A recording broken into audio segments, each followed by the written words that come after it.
સમગ્ર રાજ્યમાં સ્થાનિક સ્વરાજની ચૂંટણીનો માહોલ છે। આજે મતદાનનો દિવસ છે। સ્થાનિક સ્વરાજની સંસ્થા અને રાજ્ય સરકારના તાલમેલથી રાજ્યમાં સુવિધાઓની ભરમાર ગયા 5 વર્ષમાં સરકારે આપી છે। કામ કરનારા લોકોના વળતર આપવાનો આજે દિવસ છે અને મને સમગ્ર ગુજરાતના પ્રવાસથી સ્પષ્ટ દેખાય છે કે રાજ્યભરમાં ભારતીય જનતા પાર્ટીના સમર્થનમાં મતદારોનો જુવાળ છે।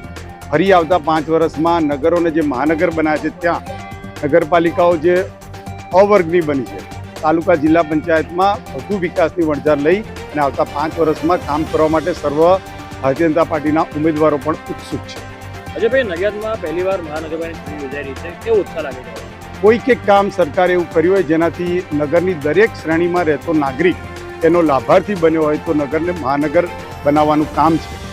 હું એવું માનું છું કે નગરની જનતા એ મહાનગરની ભેટ જે મળી છે એને વળતી ભેટ મત સ્વરૂપે આપવા માટે થનગની રહી છે। 52માંથી 52 સીટ જીતીને આવનારા દિવસમાં, આવનારા વર્ષોમાં નડિયાદ મહાનગરને વધુ આગળ લઈ જવા માટે ભારતીય જનતા પાર્ટી પ્રયત્નશીલ રહેશે।